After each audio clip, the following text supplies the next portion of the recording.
Hey guys, Karan from MobiScrub here, and today I'm going to review the Galaxy A70. With one of the best mid-range processors, 6 gigs of RAM, a triple camera system, an in-display fingerprint sensor, 128 gigs of onboard storage, and a large, high-resolution Super AMOLED display, the Galaxy A70 is kind of a sweet deal for Rs 28,990. But does it deliver the experience and performance that you expect from these specs and that price? Let's find out. So quickly unboxing the Galaxy A70, the first thing obviously you see is the A70. Now it only comes in one variant, that's 6 gigs of RAM and 128 gigs of storage, and I have the white color. Moving on is the super fast charger. So this is not your regular fast charger. This is 25 watts of super fast charging. And one more thing, you get a Type-C USB cable on both ends. So you can't, use the cable for connecting to a laptop or to a USB port. It's Type-C on both ends. And unlike the M series, you still get the in-ear earphones within the box when you buy the Galaxy A70, so that's really good. And then that's the ejection pin. That's pretty much it. And let's also open this up. It's probably going to have one of those cases. And yes, it's a rubber case. It's completely transparent, so definitely put that on. You've got a glass back and you don't want to spoil it with any kind of scratches or fingerprint smudges. You want to be able to keep it clean. So you get this rubbery case, and that's what you slap on. So here you go guys, that's the Galaxy A70, and when you look at it, there are really two things that stand out. The white color and that large display. Now my experience with white color phones is fairly low, and I don't know what's a good white, but I do know that this one looks really nice and premium, and it's got this light bouncing off the back. It's got a rainbow pattern to it, depending on different angles. So yeah, it's a pretty interesting look. It's got a glass plus ceramic look to it, so very interesting. And of course, the triple camera system in the rear panel. It's sort of a norm these days. Samsung's been putting this out on almost all its phones now, and we'll talk more about it later in the video. And as I said, you get a large display in the front, and it's got this U notch, so you get a really good screen to body ratio, pretty immersive. At the bottom, you get a Type-C port for data syncing and fast charging, and the earphone jack, so you do get to connect your regular earphones, and of course the ones that are provided within the box.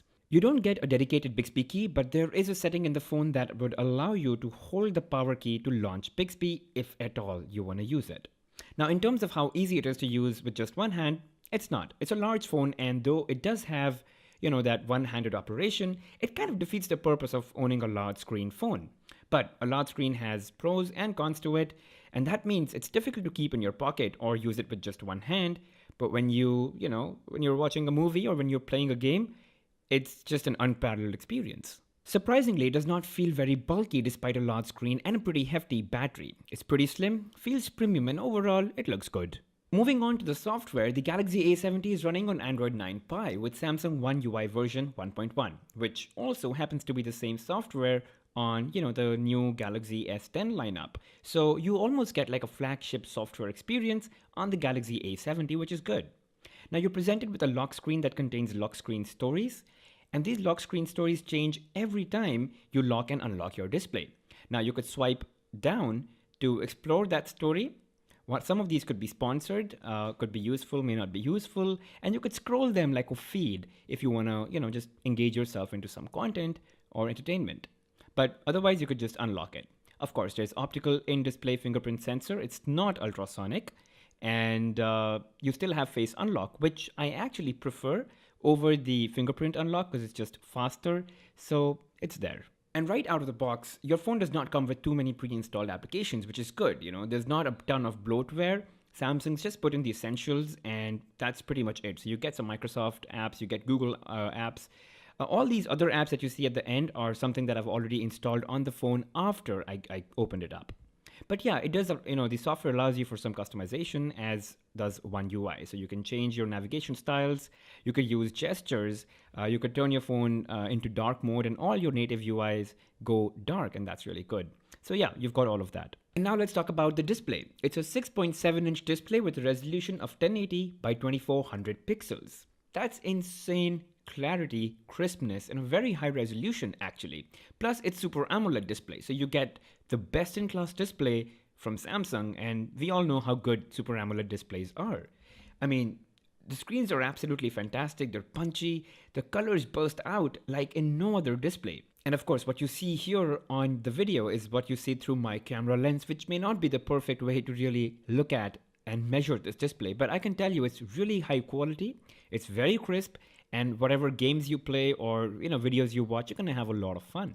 Just look at the way those colors pop out. It's really, really good. So definitely 6.7 inches of that, you're gonna have a lot of fun.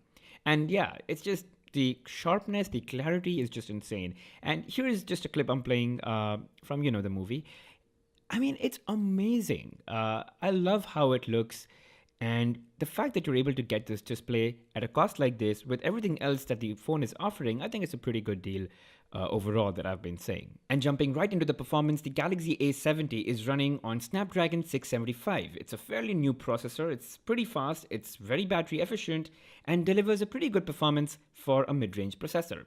Now, as you can see, the benchmark scores are not that great, but as long as the software is well optimized to provide, a good user experience, use the resources like RAM and processor really well, I think you still get a pretty decent experience. Now, from a ranking perspective, it's obviously way below, and the best way I thought was to just test it on a few games. So I did play the Asphalt 9. It actually started playing pretty well, even the load times were not that high. The processor is really doing its job. It's rendering graphics in full HD graphics, okay? So it's really high quality. But as I played Asphalt 9 for a little longer, I started feeling some choppiness. And you can see that now that there is some sort of lag, there is a bit of choppiness in the video, the closer I got to finishing the level. So I don't know what's happening here. It could be the RAM is getting full because the processor I know is completely capable. And I did move on to playing Modern Combat 5. Absolutely no issue. It was absolutely beautiful, gorgeous graphics, very crisp. Absolutely enjoyed all the graphics. You can see the texture, the detail. Look at that shading. Look at the gradient and the smoke. Even the sparks that are coming out of the fire. It's really good. It's very realistic. It's pretty comparable to any flagship experience that I have with respect to this game. So yeah, totally. And you could say that I haven't played this game for long, so I did that, and I went all the way to finishing the initial level, and yeah, there was no issue at all. The graphics were rendering still pretty smooth. The entire gameplay was flawless all the way to the end. And I really enjoyed playing it. And again, 6.7 inches, and you can see it's a full screen experience. And then I, of course, went on to PUBG. It automatically set the graphic requirement to high, which means the game thinks it's capable of handling high graphics. So that's really good news. So I went on, just testing it out on the level. Again, look at the shading, look at the shadows, look at that gradient of sunlight falling onto the floor. The details in the grass, again, that shadow, look at how the stones are sort of really well detailed. So again, I think it's fabulous to see that, a phone in this price range works actually pretty well with these high definition games. And by the way, this is all multiplayer, right? So it's all online multiplayer gaming, and you can see that there is no lag. Of course, I am on my wireless network and not on 4G data, but even for that, I think it's doing a pretty good job. And if you're into this game, you're gonna love playing on it. And now onto the camera. Samsung's been integrating a tri-camera setup at the back on many phones, and the Galaxy A70 is one of them. You get an impressive low-light camera lens that's 32 megapixels with an f-stop of 1.7, which means you get really high-quality, crisp, high-detailed photos, and the f1.7 makes sure that you get really good photos even with low light. So, even if you're struggling with, you're in a club, you're at a restaurant, or let's say you're just walking out in the night or in the dark conditions, and you take a picture with this lens, you can pretty much get a very bright photo. And I'm going to leave a link in the description below so you can download these photos and you can test out the quality yourself on a computer or on your phone. Next, you get an ultra-wide lens, which is 8 megapixels. So, I think we're all pretty aware of what ultra-wide lens can do, and I'm just going to take you right into the sample. So this is the photo that I took with the main lens, right, the 32 megapixel lens, and that is what you get with the ultra-wide lens. Just look at the field of view. You'll also notice that the main lens is slightly cooler in its tone, but the ultra-wide lens, the photo that takes, is slightly warmer. It gets even more obvious in this sample. You see how this is evening and it's sort of getting dark, but when I took the picture the same time with an ultra-wide lens, just look at how beautiful the scene looks and that gradient in the sky. The last one is your bokeh lens or the live focus lens, and it's 5 megapixels. And I think it does a fabulous job, even with that 5 megapixel. Just look at that. Trust me, guys, this is just taken randomly with the Galaxy A70, and the quality is just, the blur quality is so good. I love it. Oh, and by the way, if you love taking selfies, you're gonna love this phone. It's got a 32 megapixel front facing camera, so you can imagine the sharpness and the clarity you're gonna get. In the camera software, you get all your modes at the bottom. So you've got slow motion, hyperlapse, you get super slow-mo as well. And here's a video of that. This is super slow-mo. It's all 720p, but I've stretched it to 1080p, and you can still see that the video quality is pretty amazing. So definitely a little bit more pixelated, but even on 1080p when I've stretched it, just look at that action there. And of course, there are more modes that you could play with, and you can manage all of those under settings. Now, there is an inbuilt scene optimizer, so depending on the scene, it will automatically improve the brightness, the contrast. You can switch between the normal lens and the ultra-wide lens using, these toggles. And there is live focus that takes you to the third lens, creating that bokeh effect that you really love. Now, in Pro mode, you can only alter ISO, white balance, and exposure.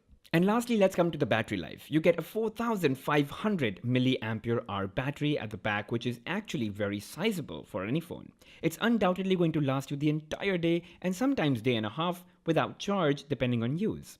Plus, it comes with super fast charging, and not just fast charging. So instead of a regular 15-watt charger, you get a 25-watt charger. That's insane. It's just going to be really fast for a 4500 milliampere hour battery, and you can be on the go in no time.